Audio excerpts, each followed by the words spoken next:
ఎందరో త్యాగమూర్తుల త్యాగఫలం ఆంధ్ర రాష్ట్రం. నేడు ఆంధ్రప్రదేశ్లో ప్రజలు సుఖ సంతోషాలుగా ఉన్నారా? ప్రస్తుతం ప్రజల మధ్య ఉన్న కులాల కుంపట్లు ఎవరి కోసం? చంద్రయాన్ రాకెట్ యుగంలో కూడా వర్ణ విభేదాలు దేనికి సంకేతాలు? రాజకీయ పార్టీల నేతలు ఏం చెప్తున్నారు? నేటి కాలంలో ప్రపంచాన్ని శాసించే మన యువత మేధాశక్తి ఏం కోరుకుంటుంది? తెలుసుకోవాలంటే ఆంధ్ర యువగలం. ప్రజల మాటే మా నోట. నమస్కారం. ఈనాటి వార్తా విశేషాలు. అమరావతిలో national institute of fashion technology NIFT ఏర్పాటు చేయాలని ముఖ్యమంత్రి చంద్రబాబు కేంద్ర జౌళి శాఖ మంత్రి గిరిరాజ్ సింగ్ ను కోరారు. ఉద్యాన పంటల ద్వారా వచ్చే ఫైబర్ తో రైతులకు అదనపు ఆదాయం కల్పించే ప్రతిపాదనలను సీఎం కేంద్ర మంత్రికి సమర్పించారు. అరటి కాండం, కొబ్బరి పీచు, పోక చెక్క ఆకులతో విలువ ఆధారిత పరిశ్రమలు ఏర్పాటు చేయాలని విజ్ఞప్తి చేశారు. అమరావతి సచివాలయంలో ముఖ్యమంత్రి చంద్రబాబును కేంద్ర జౌళి శాఖ మంత్రి గిరిరాజ్ సింగ్ కలిశారు. ఈ భేటీలో సీఎం పలు ప్రతిపాదనలు సమర్పించారు. ఆంధ్రప్రదేశ్ లో వేర్వేరు ఉద్యాన పంటల ద్వారా ఉత్పత్తి అవుతున్న ఫైబర్ కు ప్రోత్సాహం కల్పించాలని సీఎం స్పష్టం చేశారు. రాయలసీమ, కోస్తాంధ్రలో సాగయ్యే పంటల ద్వారా పీచు, నార, ఫైబర్ వాణిజ్య స్థాయిలో విలువ జోడించే అవకాశాలు పరిశీలించాలని కోరారు. కడప, అనంతపురం, నంద్యాల, పశ్చిమ, తూర్పు గోదావరి, కృష్ణా జిల్లాల్లో అరటికాండం, పీచు వెలికితీత కేంద్రాలు ఏర్పాటు చేయాలని విజ్ఞప్తి చేశారు. రాష్ట్రంలో 1,29,931 హెక్టార్లలో అరటి సాగవుతుందని, పోస్ట్ హార్వెస్ట్ వ్యర్థంగా పోకుండా సెల్యులోజిక్ పీచు ద్వారా పర్యావరణ అనుకూల ఫైబర్ తయారవుతుందని వివరించారు. కొబ్బరి పీచు పరిశ్రమ బలోపేతం కోసం తీర జిల్లాల్లో మెకనైజ్డ్ హౌస్ ప్రాసెసింగ్ యూనిట్లు, కోయిర్ జియో టెక్స్టైల్స్ పరిశ్రమల స్థాపనకు సహకారం కోరారు. రంపచోడవరం అడవుల్లో ఉచ్చులు, ట్రాపులను నిర్వీర్యం చేసిన క్షేత్రస్థాయి అటవీ సిబ్బందికి రాష్ట్ర ఉప ముఖ్యమంత్రి పవన్ కళ్యాణ్ అభినందనలు తెలిపారు. 3 రోజుల పాటు శ్రమించి 242 ఉచ్చులు, 10 ఫుడ్ ట్రాప్లు, 10 కిలోమీటర్ల కరెంటు తీగలు తొలగించి వన్యప్రాణుల ప్రాణాలు కాపాడిన సిబ్బంది పని ప్రశంసనీయమన్నారు. హనుమాన్ ఫౌండేషన్ స్ఫూర్తితో వన్యప్రాణుల సంరక్షణకు అటవీ శాఖ సిబ్బంది కృషి చేస్తున్నారని ఉప ముఖ్యమంత్రి పవన్ కళ్యాణ్ పేర్కొన్నారు. రంపచోడవరం అటవీ ప్రాంతంలో దొండగులు ఏర్పాటు చేసిన ఉచ్చులు, ట్రాప్లను పెద్ద ఎత్తున నిర్వీర్యం చేసి వన్యప్రాణులకు పొంచి ఉన్న ముప్పును తొలగించారన్నారు.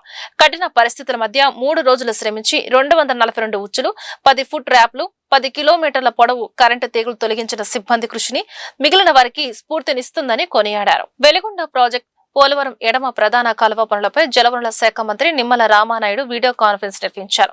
కూటమి ప్రభుత్వం అధికారంలోకి వచ్చిన 20 నెలల్లోనే వెలిగొండ టనెల్ టు 5.2 కిలోమీటర్లు లైనింగ్ పనులు పూర్తి చేశామని తెలిపారు. ఆగస్టులో సీఎం చంద్రబాబు పోలవరం ఎడమ ప్రధాన కాలువను ప్రారంభిస్తారని, పనుల్లో జాప్యం జరిగితే కఠిన చర్యలు తీసుకుంటామని అధికారులను ఆదేశించారు. వెలిగొండ ప్రాజెక్టు పోలవరం ఎడమ ప్రధాన కాలువ పనుల పురోగతిపై అధికారులు, ఏజెన్సీ ప్రతినిధులతో మంత్రి నిమ్మల రామానాయుడు సమీక్షించారు.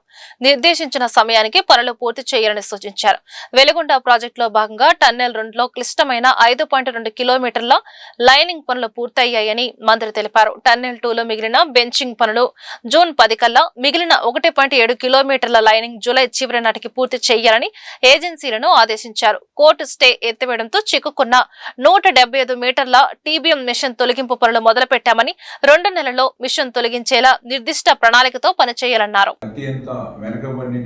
ఫ్లోరైడ్ బాధితులు ఉన్నటువంటి కొత్త మార్కాపురం జిల్లా, పాత ప్రకాశం జిల్లాకు సంబంధించినటువంటి జీవనాడి వెలిగొండ ప్రాజెక్టు, అదేవిధంగా ఉత్తరాంధ్రకు గోదావరి వరద జలాలు తీసుకెళ్లేటువంటి పోలవరం లెఫ్ట్ మెయిన్ కెనాల్, ఈ రెండింటి మీద కూడా ఇప్పుడే మా ఇరిగేషన్ సెక్రటరీ గారు, ఈఎన్సీ అడ్వైజర్, సంబంధించినటువంటి ఇరిగేషన్ అధికారులు, ఏజెన్సీలతో కలిసి ఇప్పుడే టెలికాన్ఫరెన్స్ ద్వారా, జూమ్ ద్వారా రివ్యూ చేయడం జరిగింది. దగ్గర 4 అవర్స్. ఈ రివ్యూలో చాలా క్లియర్గా ఏదైతే ఈ యొక్క వెలిగొండకు సంబంధించి హెడ్ వర్క్స్, రిటైనింగ్ వాల్ కానీ, వింగ్స్ కానీ ఏవైతే ఉన్నాయో అవన్నీ కూడా మొన్న మే 15వ తారీఖు కల్లా హెడ్ వర్క్స్ని కంప్లీట్ చేయడం జరిగింది వెలిగొండకు సంబంధించి. అదేవిధంగా వెలిగొండకు సంబంధించినటువంటి టన్నెల్లోకి నీరు పోవాలంటే కొల్లం వాగు, ఈ కొల్లం వాగు దగ్గర ఒక 4 లక్షల మెట్రిక్ టన్నులు అక్కడ మక్కు ఉంటే రోజుకి మనకి 11,000 క్యూసిక్లు, అంటే ఒక 1 టీఎంసీ పెర్ డే పోవాలి. కాబట్టి కనీసం 1,80,000 క్యూబిక్ మీటర్ల మట్టి అక్కడ తొలగిస్తేనే ఆ టన్నెల్లోకి ఆ కృష్ణా వాటర్ పోతుంది. కాబట్టి ఆ ఉద్దేశంతో ఆ 1,80,000 క్యూబిక్ మీటర్ల మక్కు తీసేటువంటి ప్రక్రియను ప్రారంభించారు. కానీ అది కొంత నత్తనడక, అంటే కేవలం ఇప్పటికి 20,000 క్యూబిక్ మీటర్లు నడిచింది.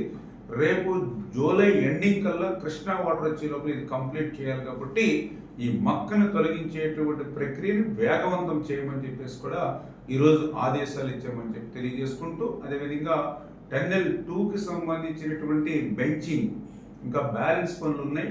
ఆ బెంచింగ్ పనులు కనుక మనం పూర్తి చేసినట్లయితే మన tunnel boring machine head work దగ్గరికి వెళ్ళడానికి కూడా మార్గం దొరుకుతుంది. కాబట్టి జూన్ 10 కల్లా ఆ టన్నెల్ 2లో ఉన్నటువంటి బెంచింగ్ బ్యాలెన్స్ పనులు కూడా పూర్తి చేయాలని వాళ్ళకి లక్ష్యం కూడా ఏర్పాటు చేయడం జరిగిందని చెప్పి తెలియజేసుకుంటూ, అదేవిధంగా టన్నెల్ 2కు సంబంధించి మనందరికీ తెలుసు దగ్గర 19 కిలోమీటర్ల టన్నెల్స్. ఈ 19 కిలోమీటర్స్ టన్నింగ్ లైనింగ్ మేము అధికారంలోకి, అంటే 2024 అధికారంలోకి వచ్చే సమయానికి చూస్తే 7 కిలోమీటర్ లైనింగ్ బ్యాలెన్స్ ఉంది. 7 కిలోమీటర్లు అంటే 40% వరకు బ్యాలెన్స్ ఉంది. అటువంటి 40% వరకు రాగల 24 గంటల్లో ఎన్టీఆర్, కృష్ణా, పల్నాడు, గుంటూరు, అనంతపురం, సత్యసాయి, అన్నమయ్య జిల్లాలకు వాతావరణ కేంద్రం ఎల్లో అలర్ట్ జారీ చేసింది. చాలా చోట్ల మోస్తారు వర్షం కురిసే అవకాశం ఉందని విశాఖ వాతావరణ కేంద్రం అధికారి జగన్నాథ కుమార్ తెలిపారు. నైరుతి రుతుపవనాలు దేశంలో ప్రవేశించేందుకు వాతావరణం అనుకూలంగా ఉందని స్పష్టం చేశారు. విశాఖ వాతావరణ కేంద్రం అధికారి జగన్నాథ కుమార్ ప్రకారం రాగల 24 గంటల్లో ఎన్టీఆర్, కృష్ణా, పల్నాడు, గుంటూరు, అనంతపురం, సత్యసాయి, అన్నమయ్య జిల్లాలో చాలా చోట్ల మోస్తారు వర్షం పడే అవకాశం ఉంది. ఇప్పటికే తూర్పు బంగాళాఖాతం, అరేబియా సముద్రంలోని కొన్ని భాగాల్లో నైరుతి పవనాలు విస్తరించాయి. రాగల 3 రోజుల్లో మెల్లగా ఉష్ణోగ్రతలు తగ్గే అవకాశం ఉంది. రాష్ట్రంలో ప్రీ మాన్సూన్ యాక్టివిటీ కొనసాగుతుంది. దీంతో వడగళ్ల వాన, ఈదురుగాలులతో కూడిన వర్షాలు కురిసే అవకాశం ఉందని వాతావరణ కేంద్రం హెచ్చరించింది. ఆంధ్రప్రదేశ్ లో గ్రీన్ ఎనర్జీ కారిడార్ ఏర్పాటుకు రాష్ట్ర ప్రభుత్వం సన్నాహాలు చేస్తుంది. 18 గీగావాట్ల గ్రీన్ ఎనర్జీని ప్రధాన గ్రిడ్ కు కనెక్ట్ చేసేందుకు సుమారు 22,000 కోట్ల రూపాయలతో ప్రతిపాదనలు సిద్ధం చేశామని ముఖ్యమంత్రి చంద్రబాబు తెలిపారు. ప్రభుత్వ భవనాలపై సోలార్ ఏర్పాటు, పీఎం సూర్యఘర్ అమలును వేగవంతం చేయాలని అధికారులను ఆదేశించారు. అమరావతి సచివాలయంలో విద్యుత్ శాఖపై సమీక్ష నిర్వహించిన ముఖ్యమంత్రి Chandrababu green energy corridor phase 3 పై చర్చించారు. 18 గీగావాట్ల గ్రీన్ ఎనర్జీని ప్రధాన గ్రిడ్ కు అనుసంధానించేందుకు 2,261 కిలోమీటర్ల కొత్త ట్రాన్స్మిషన్ లైన్లు, 9,500 మెగావాట్ల సామర్థ్యంతో ముదిగుబ్బ, తలుపుల, రామాయపట్నం, పోరుమామిళ్ల, కొప్పాక ప్రాంతాల్లో 5 భారీ పూలింగ్ స్టేషన్లు నిర్మించనున్నట్లు అధికారులు వివరించారు. ఇందులో సోలార్ ద్వారా 11 గీగావాట్లు, పంప్డ్ స్టోరేజ్ ద్వారా 7 గీగావాట్ల విద్యుత్ గ్రిడ్ కు చేరుతుంది. దోషరహిత ఓటర్ల జాబితా లక్ష్యంగా ఎన్టీఆర్ జిల్లాలో స్పెషల్ ఇంటెన్సివ్ రివిజన్ సర్ ప్రక్రియకు సన్నద్ధత జరుగుతుంది. ప్రజాస్వామ్య వ్యవస్థ పటిష్టతకు ఆరోగ్యకర ఓటర్ల జాబితా కీలకమని ఈసీఐ కార్యదర్శులు సంతోష్ కుమార్ దుబే, నవీన్ కుమార్ తెలిపారు. జూన్ 15 నుంచి జూలై 14 వరకు బిఎల్ఓల ద్వారా ఇంటింటి సర్వే చేపట్టనున్నారు. Vijayawada school of planning and architecture ఆడిటోరియంలో సార్ ప్రక్రియ సన్నద్ధత సమీక్ష సమావేశం జరిగింది. ఈసీఐ కార్యదర్శులు సంతోష్ కుమార్ దుబే, నవీన్ కుమార్, రాష్ట్ర అడిషనల్ సీఈఓ ఏ వెంకటేశ్వరరావు, జిల్లా కలెక్టర్ లక్ష్మీషా పాల్గొన్నారు. ఈసీఐ కార్యదర్శి సంతోష్ కుమార్ దుబే మాట్లాడుతూ, అర్హులైన ప్రతి ఒక్కరికి ఓటు హక్కు కల్పించడం, అనర్హులు, మృతులు, శాశ్వతంగా వలస వెళ్లిన వారు, 1 కంటే ఎక్కువ చోట్ల పేర్లు ఉన్న ఓట్లను తొలగించడం సర్ ప్రక్రియ ఉద్దేశమన్నారు. బిఎల్ఓలు తప్పనిసరిగా ప్రతి ఇంటికి వెళ్లి ఎన్యుమరేషన్ ఫారాలను పంపిణీ చేయాలన్నారు. ప్రతి పోలింగ్ కేంద్రం గరిష్టంగా 1,200 మంది ఓటర్లకు మాత్రమే పరిమితం కావాలని చెప్పారు. విజయవాడ ఇంద్రకీలాద్రి శ్రీ దుర్గామల్లేశ్వర స్వామి వార్ల దేవస్థానం ఆధ్వర్యంలో మే 31న పౌర్ణమిని పురస్కరించుకుని ఇంద్రకీలాద్రి గిరి ప్రదక్షిణ నిర్వహిస్తున్నారు. కొండ దిగువ బ్రాహ్మణ వీధి జమ్మిదొడ్డిలో జరిగిన ట్రస్ట్ బోర్డు సమావేశంలో ఈ వివరాలను ఈవో సీనా నాయక్, చైర్మన్ బొర్రా రాధాకృష్ణ వెల్లడించారు. శనివారం శ్రీ దుర్గామల్లేశ్వర స్వామి వార్ల దేవస్థానం ట్రస్ట్ బోర్డు సమావేశం కొండ దిగువ బ్రాహ్మణ వీధి జమ్మిదొడ్డిలోని సమావేశ మందిరంలో జరిగింది. ఆలయ EO Seena Naik, trust board chairman Borra Radhakrishna, ధర్మకర్తల సభ్యులతో చర్చించిన అనంతరం గిరి ప్రదక్షిణ కార్యక్రమ వివరాలు ప్రకటించారు. మే 31 ఆదివారం పౌర్ణమి రోజున ఉదయం 5:55 శ్రీ కామధేను అమ్మవారి ఆలయం ఘాట్ రోడ్డు వద్ద గిరి ప్రదక్షిణ ప్రారంభమవుతుంది. కామధేను అమ్మవారి ఆలయం నుంచి మొదలై కుమ్మరిపాలెం, 4 స్తంభాల సెంటర్, సితారా, కబేలా, పాల ఫ్యాక్టరీ, చిట్టినగర్, కొత్తపేట, నెహ్రూ బొమ్మ సెంటర్, బ్రాహ్మణ వీధి, రథం సెంటర్ మీదుగా సాగి ఉదయం 8 గంటల నుంచి 9 గంటల మధ్య శ్రీ మల్లికార్జున మహామండపం వద్ద ముగుస్తుంది. భక్తులందరూ ఈ గిరి ప్రదక్షిణ కార్యక్రమంలో పాల్గొని అమ్మవారి కృపకు పాత్రులు కావాలని దేవస్థాన ట్రస్ట్ బోర్డు కోరింది.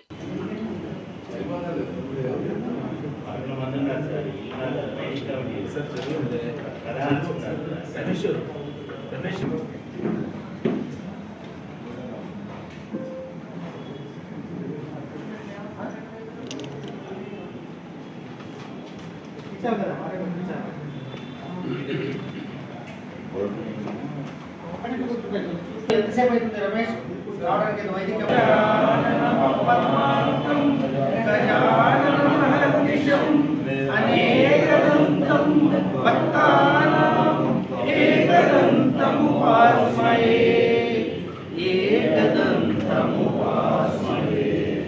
అమ్మలగన్నయమ్మ కులములమ్మ చాలా పెద్దమ్మ సురారులమ్మ అడుపారిని మించినయమ్మ తన్నులో నమ్మిన వేకుటలమ్మ మనమ్ముల నుండి అమ్మ దుర్గా మాయమ్మ మహత్వ కవిత్వ పటుత్వ సంపదలు చతుర్దశ భువనానీశ్వర ఇంద్రకీల పర్వత నివాస దక్షిణ వారణాసి విజయవాడ పురేశ్వర శ్రీ మల్లేశ్వర మహాదేవర బహుపర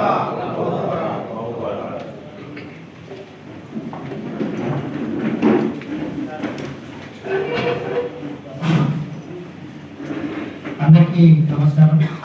గౌరవ చైర్మన్ గారు, గౌరవ సభ్యులు మరియు సిబ్బంది, కొత్తగా వచ్చిన డిఓ గారికి, మిగతా గ్రౌండ్ లెవెల్ సిబ్బంది అందరికీ కూడా నమస్కారం.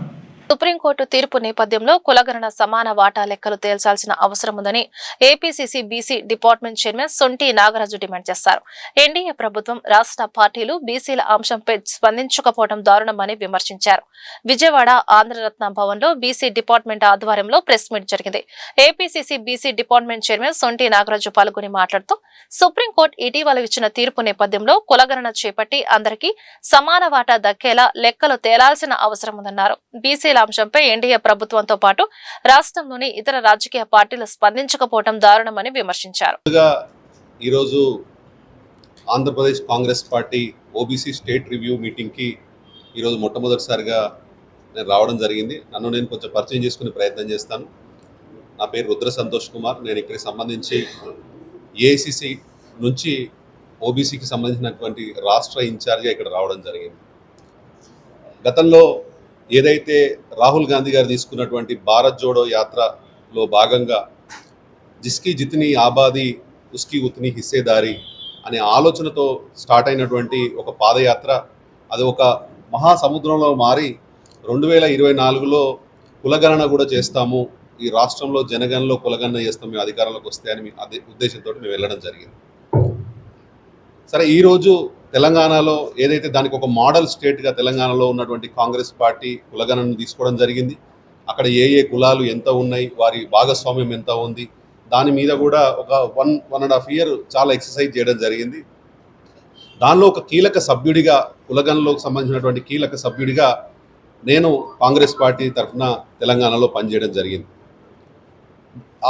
ఆ జరుగుతున్న కార్యక్రమంలో సుమారుగా 200 నుంచి 200కు పైచిలుగా ఉన్న కులాలన్నింటినీ కూడా పిలిచి వాళ్ళతో మాట్లాడి వాళ్ళకు సంబంధించిన సమస్యలన్నీ తెలుసుకోవడంలో కూడా ఇది జరిగింది.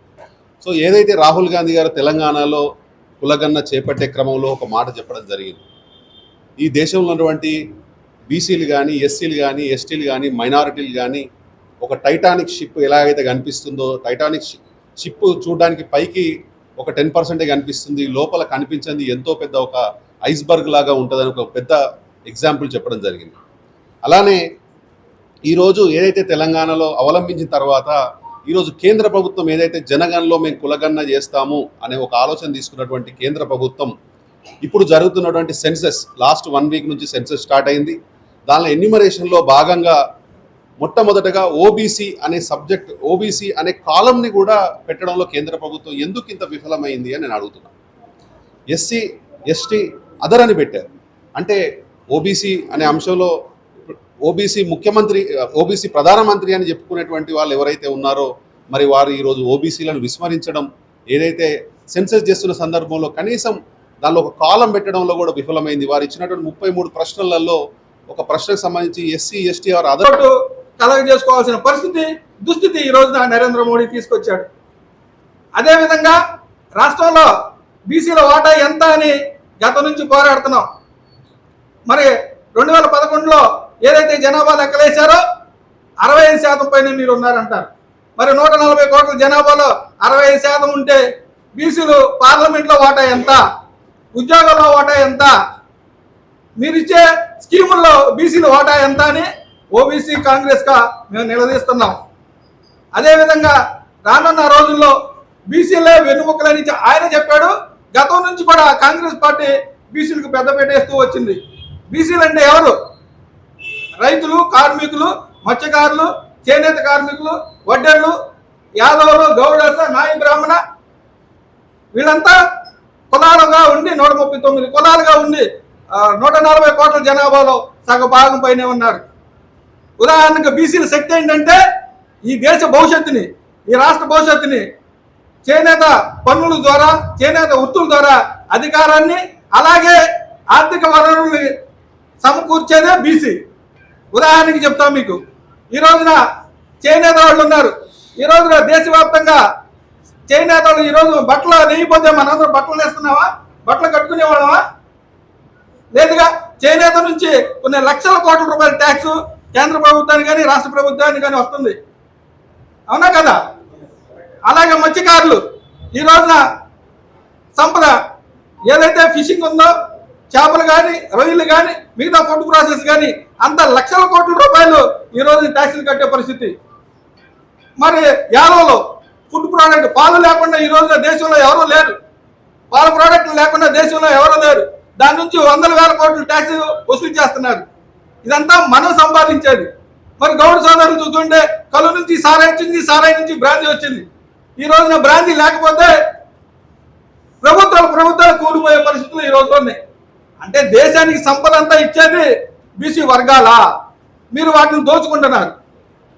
వాటన్నిటిలో మా వాటా మాకు కావాలి అని అన్ని రాజకీయ పార్టీలు. కామ్రేడ్ చిరుతోటి శ్రీనివాసరావు ఆశయాల సాధనకు కృషి చేయాలని సిపి నగర కార్యదర్శి జి కోటేశ్వరరావు పిలుపునిచ్చారు. ఆయన అందించిన స్ఫూర్తితో యువత ప్రజా సమస్యల పరిష్కారానికి ముందుకు రావాలని, పార్టీ అభివృద్ధికి కార్యకర్తలందరూ పునరంకితం కావాలని ఆకాంక్షించారు. సిపి నగర కార్యదర్శి వర్గ సభ్యులు కామ్రేడ్ చిరుతోటి శ్రీనివాసరావు 4వ వర్ధంతిని పురస్కరించుకుని ఆ పార్టీ శ్రేణులు ఆయనకు ఘనంగా నివాళులర్పించారు. ఈ సందర్భంగా సిపి నగర కార్యదర్శి జి కోటేశ్వరరావు నాయకులు మాట్లాడుతూ అఖిల భారత యువజన సమైక్య కార్యకర్త ప్రస్థానం ప్రారంభించిన శ్రీనివాసరావు తన పనితీరుతో 22వ డివిజన్ కార్యదర్శిగా, అనంతరం నగర కార్యదర్శిగా, వర్గ సభ్యునిగా ఎదిగారని గుర్తు చేసుకున్నారు. చిన్న వయసులోనే ఆయన భౌతికంగా దూరం అవటం ఈ ప్రాంత ప్రజా ఉద్యమాలకు పార్టీకి తీరని లోటు అని ఆవేదన వ్యక్తం చేశారు. శ్రీనివాసరావు అందించిన స్ఫూర్తితో యువత ప్రజా సమస్యల పరిష్కారానికి ముందుకు రావాలన్నారు. ఈ కార్యక్రమంలో పాల్గొన్న కమ్యూనిస్టు పార్టీ కార్యకర్తలు శ్రీనివాసరావుకు విప్లవ జోహార్లు అర్పించారు. శ్రీనివాసరావు గారి 4వ వర్ధంతి ఇలా మనం ఈ డివిజన్ పార్టీ తరఫున జరుపుకుంటున్నాం. ముఖ్యంగా ఏంటంటే శ్రీనివాసరావు గారి ఈ ప్రాంత వాసి అయినప్పటికి కూడా ఈ ప్రాంతంలో ఉన్న అనేక సమస్యలు, ఇళ్ల సమస్య కానీ, ఇళ్ల పట్టాల సమస్యలు కానీ, ఇతర సమస్యలు ఏ వచ్చినా సరే ఆ సమస్యల పరిష్కారం కోసం తుదికంటూ కమ్యూనిస్ట్ పార్టీ ఆనాటి కార్పొరేటర్లు రాయప్ప గారు, సుబ్బరాజు గారు ఎమ్మెల్యేగా ఉన్న కాలంలో కూడా వారందరి సహకారంతో ఈ ఏరియాలో పేద ప్రజల యొక్క సమస్యల పరిష్కారం కోసం ఇళ్ళు లేని వాళ్ళకి ఇళ్ళు ఇప్పించే దాంట్లో వాటిలో ఆయన అవిరళంగా కృషి చేసి ఈ ప్రాంత కమ్యూనిస్టు ఉద్యమానికి బలోపేతానికి ఎంతో దోహదపడ్డారు. అలాంటి కామ్రేడ్ చిన్న వయసులోనే మరణించడం భారత కమ్యూనిస్ట్ పార్టీకి తీరని లోటు అని చెప్పేసి ఆ కామ్రేడ్కి నగర ఏఐటీసీ తరఫున శ్రీనివాసరావు గారి యొక్క వర్ధంతి సందర్భంగా మనందరం ఆయనకి శ్రద్ధాంజలి ఘటించడానికి ఇక్కడికి వచ్చాం. ఆయన ఈ ప్రాంత కమ్యూనిస్టు పార్టీ అభివృద్ధి కోసం, అదే సమయంలో ప్రజలు ఎదుర్కొంటున్నటువంటి సమస్యల్ని పరిష్కరించడానికి ఎంతో చొరవ చూపించినటువంటి ఒక మంచి నాయకుడిగా చిన్నతనంలోనే కోటేశ్వరరావు గారు చెప్పినట్టుగా చిన్నతనంలోనే అతను గుర్తింపు పొంది ఈ ప్రాంతంలో ప్రజలకి తలలో నాలుగులాగా ప్రతి సమస్య వచ్చినప్పుడు చొరవ తీసుకోవటం అనేటువంటిది ప్రధానమైనటువంటి లక్షణంగా శ్రీనివాసరావు గారికి ఉంది. ఆ రకంగా ఇక్కడ ఉన్నటువంటి కార్పొరేటర్లు, ఆనాడు సుబ్బరాజు గారు కార్పొరేటర్గాను ఎమ్మెల్యేగాను పనిచేశారు. అలాగే ఆ తర్వాత నేను కార్పొరేటర్గా ఇక్కడ పనిచేయడం జరిగింది. బలమైనటువంటి కమ్యూనిస్టు పార్టీని నిర్మించి ఆనాడు ప్రధానంగా ప్రజల సమస్యలు పరిష్కరించడమే ధ్యేయంగా పనిచేసినటువంటి ఈ కార్యకర్తలు ప్రతి ఒక్కళ్ళు, మన డిబికే రావు గారు కానీ అందరూ ప్రతి ఒక్కళ్ళు కూడా వాళ్ళ కృషి, పినమాల రామకోటి గారు చనిపోయారు, ఆయన ఈ ప్రాంత కమ్యూనిస్ట్ పార్టీ కార్యదర్శిగా కూడా పనిచేశారు. ఇలాగా అనేక మంది ఈ ప్రాంత అభివృద్ధి కోసం కృషి చేశారు. ఈనాడు కూడా వారందరూ కమ్యూనిస్టు పార్టీ ఆశయాల కోసం పనిచేయడానికి కంకణం కట్టుకొని ఈ కార్యక్రమాలు నిర్వహిస్తున్నందుకు ఈరోజు శ్రీనివాసరావు గారి యొక్క వర్ధంతి కార్యక్రమాన్ని మహిళలు ఆర్థికంగా సామాజికంగా బలపడితేనే సమాజం సమగ్ర అభివృద్ధి సాధిస్తుందని RTGS deputy CEO doctor M Madhuri అన్నారు. మహిళలు తమలోని సామర్థ్యాన్ని గుర్తించి నైపుణ్య అభివృద్ధి ద్వారా స్వయం ఉపాధి అవకాశాలను సృష్టించుకోవాలని సూచించారు. కేబిఎన్ కళాశాల యూజీసీ మహిళా అధ్యయన కేంద్రం పూర్వ విద్యార్థుల సంఘం సంయుక్త ఆధ్వర్యంలో నిర్వహించిన వేసవి శిక్షణ శిబిరాల కార్యక్రమం ముగిసింది. ఈ కార్యక్రమంలో ముఖ్య అతిథిగా పాల్గొన్న ఎం మాధురి మాట్లాడుతూ మహిళలు డిజిటల్ పరిజ్ఞానం, ఆర్థిక నిర్వహణ వంటి అంశాల్లో శిక్షణ పొంది స్వలంబన సాధించాలన్నారు. కళాశాల సెక్రటరీ డాక్టర్ టి శ్రీనివాస్ మాట్లాడుతూ మహిళల్లో నాయకత్వ లక్షణాలను పెంపొందించేందుకు ఈ శిబిరాలు దోహదపడతాయన్నారు. ప్రిన్సిపల్ డాక్టర్ జి కృష్ణవేణి మాట్లాడుతూ డిజిటల్ యుగంలో మహిళలు సాంకేతిక పరిజ్ఞానాన్ని అందిపుచ్చుకోవాలన్నారు. ఈ కార్యక్రమంలో కళాశాల ప్రతినిధులు వి నారాయణరావు, ఉమామహేశ్వరరావు, హరగోపాల్, గౌతమీదేవి తదితరులు పాల్గొన్నారు. మాధురి అండి, డిప్యూటీ సీఈఓ ఆర్టీజీఎస్ ఏపీ సెక్రటేరియట్లో వర్క్ చేస్తున్నాను. ఈరోజు ఇక్కడ సమ్మర్ 45 days ఏదైతే విమెన్కి వర్క్షాప్ కండక్ట్ చేశారో దాన్ని వ్యాలిడిక్టరీ ఫంక్షన్కి పిలవడం జరిగింది. ఇది గతంలో నేను ఇదే కేబిఎన్ కాలేజీలో లెక్చరర్గా చేశాను. డ్యూరింగ్ ద ఇయర్ 2005 and 6లో చేసినప్పుడు కూడా నాకు సుపరిచితం. ఇలా చుట్టుపక్కల ఉన్నటువంటి మహిళలకి, పిల్లలకి కూడా వాళ్ళకి స్వయం ఉపాధి కల్పించే దిశగా ఇక్కడ అన్నీ నేర్పుతారు. నాట్ ఓన్లీ చేతి వృత్తులు, ఎంబ్రాయిడరీ, మెహందీలే కాదు, కంప్యూటర్లో సంబంధించినటువంటి డిటిపి వర్క్స్ కానీ, ఇప్పుడైతే ఏఐఎంఎల్ కోర్స్ కూడా వీళ్ళ ఎజెండాలో చూసి నేను చాలా సర్ప్రైజ్ అయ్యాను. ఎందుకంటే ఈ ఏజ్ నుంచే పిల్లలకి లేటెస్ట్ టెక్నాలజీస్ పట్ల అవగాహన కల్పించడము, వాళ్ళకు ఒక ఇంట్రొడక్టరీ క్లాసెస్ ఇవ్వడము అనేది, అది కూడా వాళ్ళు యూజీసీ వాళ్ళ అసోసియేషన్ తోటి they are doing really good work. ఇంతేకాదు మా ఆర్టీఐహెచ్తో కూడా వీళ్ళు టైఅప్ పెట్టుకున్నారు. కొంతమంది పిల్లలకి నీతి ఆయోగ్ నుంచి ఫండ్ ఇప్పించారు, ఎంటర్ప్రెన్యూర్స్గా తీర్చిదిద్దుతున్నారు. వాళ్ళ ఐడియాస్ అన్నిటినీ కూడా they are bringing into reality. That I appreciate. అలాగే ఇక మీదట ఏవైనా గవర్నమెంట్ హ్యాకథాన్స్ ఫ్లోట్ చేస్తే కూడా ఇక్కడ ఉన్నటువంటి కంప్యూటర్ స్టూడెంట్స్ ఎవరైనా ఉంటే వాళ్ళు కూడా పార్టిసిపేట్ చేయొచ్చు. అది ఆ దిశగా కూడా మేనేజ్మెంట్ వాళ్ళు వర్క్ చేస్తారు అని అనుకుంటున్నాము. చాలా సంతోషం. చాలామంది పిల్లల ఐడియాస్ అన్నీ కూడా మెటీరియలైజ్ అయ్యి వాళ్ళు ఎంటర్ప్రెన్యూర్స్గా వెళ్తున్నారు అని. ఇంకొక ఇన్నోవేటివ్ ఐడియా కూడా విన్నాను ఇప్పుడే. షూని కనుక 3 times ట్యాప్ చేస్తే అందులో ఉండే కొన్ని ఇంపార్టెంట్ ఫోన్ నెంబర్స్కి అలర్ట్ మెసేజ్ వెళ్తుంది, ఆపదలో ఉన్నాము అని. రియల్లీ అన్ ఇన్నోవేటివ్ ఐడియా అది. ఇలాంటివన్నీ కూడా మెటీరియలైజ్ అవ్వాలి, ఇంకా పిల్లలు ముందుకు రావాలి. ఇంకా ఇంపార్టెంట్ ఏంటంటే ఎవరైతే చదువుతో ఆపేసి ఇప్పుడు ఈ స్కిల్స్ నేర్చుకుంటున్నారో వాళ్ళకి డిజిటల్ మార్కెటింగ్ పట్ల కూడా వీళ్ళు అవగాహన కలుగజేయడం కోసం ఫెడరల్ బ్యాంక్తో కూడా వీళ్ళు టైఅప్ పెట్టుకున్నారు. వెరీ ఎంకరేజింగ్ ఇనిషియేటివ్ అది. అది నాట్ ఓన్లీ స్టూడెంట్స్కి ఇంటర్న్షిప్గా కాకుండా ఈ మహిళలు ఎవరైతే ఇప్పుడు ఇంకా ఎడ్యుకేషన్ వదిలేసి ఉన్నారో వాళ్ళకి కూడా అవకాశం ఇస్తే బాగుంటుంది అనేది my idea. Doctor G Krishnaveni, principal KBN college. మా కాలేజీలో UGC women's studies centre every year కూడా సమ్మర్లో పిల్లలకి, మహిళలకి ఉచితంగా డిఫరెంట్ స్కిల్ కోర్సెస్లో శిక్షణా కార్యక్రమం నిర్వహిస్తుందండి. అందులో భాగంగానే ఈ సంవత్సరం సమ్మర్లో కూడా ఏప్రిల్ 16th నుంచి మే 29th ఇప్పటి వరకు 45 days డిఫరెంట్ స్కిల్ కోర్సెస్లో మహిళలకి, పిల్లలకి ఉచితంగా శిక్షణ ఇవ్వడం అనేది జరిగింది. సో ఈ కార్యక్రమంలో భాగంగా ఇప్పటి వరకు కూడా ఈ కార్యక్రమాన్ని 2005 నుంచి దాదాపు 50,000 మందికి పైగా మహిళలు, పిల్లలు కూడా శిక్షణ తీసుకున్నారండి.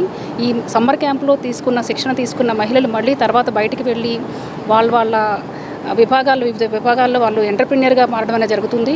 అంటే వాళ్ళు బ్యూటీషియన్ కోర్స్ నేర్చుకున్న వాళ్ళు సొంతంగా బ్యూటీ పార్లర్ పెట్టుకోవడం కానీ, లేకపోతే టైలరింగ్ నేర్చుకున్న వాళ్ళు బయటికి వెళ్ళి వాళ్ళ సొంతంగా టైలరింగ్ పెట్టుకోవడం కానీ, ఇలా రకరకాలుగా వాళ్ళకి ఉపాధికి ఎంతో ఉపయోగపడుతుంది సమ్మర్ క్యాంప్లో నేర్చుకోవడం. అలాగే పిల్లలకు కూడా పేపర్ క్రాఫ్టింగ్ అని, పెయింటింగ్ అండ్ డ్రాయింగ్ అని, కమ్యూనికేషన్ స్కిల్స్, ఇంగ్లీష్, హిందీ వీటన్నిటిలో కూడా శిక్షణ ఇవ్వడం జరుగుతుంది. అలాగే చెస్ పిల్లలకి సమ్మర్లో బాగా ఉపయోగపడేది ఏంటి అంటే చెస్ అండి. ఈ సంవత్సరం చెస్లో కూడా చాలామంది సుమారు 140 మంది పిల్లలు ఎన్రోల్ అయ్యి చెస్ నేర్చుకుని బయటికి వెళ్ళడం జరిగింది. అలాగే సమ్మర్లో స్కేటింగ్ అని, కరాటే అని, ఈ సమ్మర్లో పిల్లలు లేజీగా ఉండకుండా వాళ్ళ బ్రెయిన్ని షార్ప్ చేస్తూ వాళ్ళకి ఫిజికల్ ఎక్సర్సైజ్కి ఉపయోగపడే విధంగా బాస్కెట్బాల్ కానీ ఇవన్నీ చాలా రకాలుగా మేము పిల్లలకి శిక్షణ ఇవ్వడం జరుగుతుంది. సో వీటి వలన ఏంటంటే వాళ్ళు చదువులో కూడా ఉపయోగపడుతుంది ఎంతో విధంగా బయటకు వెళ్ళినప్పుడు. అలాగే మహిళలకు ఇచ్చే కోర్సులు మెహందీ కానీ బ్యూటీషియన్ కోర్స్ కానీ. ఈ వార్తలు ఇంతటితో సమాప్తం. నమస్కారం.